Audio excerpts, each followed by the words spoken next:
திராவிட முன்னேற்ற கழகத்தை அழிக்கணும்னு புதுசா சில பேர் கிளம்பி வரிசையா வந்துகிட்டு இருக்கிறாங்க. இளைஞரணி செயலாளர் வரும்போது கை தட்டி விசில் அடிச்சு கூடி கலையிற கூட்டம் கிடையாது. இன்னைக்கு இத்தனை பேரும் இந்த 2 நாள் உட்கார்ந்து இருக்கீங்கன்னா நீங்க யாரையோ பார்க்க வந்த கூட்டம் கிடையாது. ஒவ்வொருத்தரும் 44 பேரும் என்ன பேசுறாங்க அப்படின்னு கேட்க வந்த கூட்டம், கொள்கை கூட்டமாக இருக்க வேண்டும். 10ஓடு 11 இருந்திருந்தா அதை யாரும் அழிக்கணும்னு முயற்சி செய்ய மாட்டாங்க.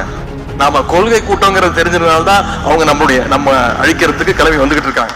இன்னும் சொல்ல போனா நம்ம எல்லாம் விமர்சனம் செய்யக்கூடிய கருத்துக்களையும் நூல்களையும் நம்முடைய இளைஞர்கள் தம்பிமார்கள் நீங்க படிக்கணும். நான் உட்பட சொல்றேன், அனைவரும் படிக்கணும். ஏதோ ஒவ்வொரு பேச்சாளர் வராங்க, இளைஞரணி செயலாளர் வரும்போது கை தட்டி விசில் அடிச்சு கூடி கலையிற கூட்டம் கிடையாது. இன்னைக்கு இத்தனை பேரும் இந்த 2 நாள் உட்கார்ந்து இருக்கீங்கன்னா நீங்க யாரையோ பார்க்க வந்த கூட்டம் கிடையாது. நம்ம ஒவ்வொருத்தரும் யாரோ ஒருத்தரை பார்க்க வந்த கூட்டம் கிடையாது. ஒவ்வொருத்தரும் 44 பேரும் என்ன பேசுறாங்க அப்படின்னு கேட்க வந்த கூட்டம், கொள்கை கூட்டமாக இருக்க வேண்டும். நம்முடைய தலைவர்கள் கலைஞரா இருக்கட்டும், பேரறிஞர் அண்ணாவா இருக்கட்டும், தந்தை பெரியாரா இருக்கட்டும், எல்லாருமே மாற்று கருத்து அதையும் கேட்பாங்க, காத்து கொடுத்து கேட்பாங்க. மாற்று கருத்து கொண்ட நூல்களையும் படிச்சாங்க.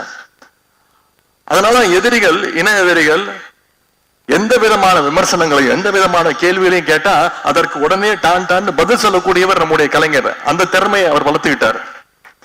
அனைத்தையும் படிக்கணும், அனைத்தையும் தெரிஞ்சுக்கணும். திராவிட முன்னேற்ற கழகம் தொடங்கப்பட்டது, கலைஞர் அரசியலுக்கு வந்தது வெறும் ஆட்சியை பிடிக்கிறதுக்காகவோ பதவியில் இருக்கிறதுக்காகவோ கிடையாது.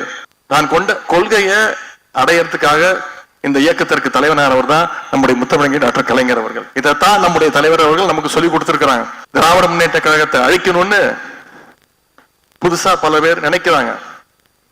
புதுசா சில பேர் கிளம்பி வரிசையா வந்துகிட்டு இருக்கிறாங்க. திராவிட முன்னேற்ற கழகம் ஒரு சாதாரண அரசியல் கட்சியா அண்ணா திராவிட முன்னேற்ற கழகம் மாதிரி 10ஓடு 11 இருந்திருந்தா அதை யாரும் அழிக்கணும்னு முயற்சி செய்ய மாட்டாங்க.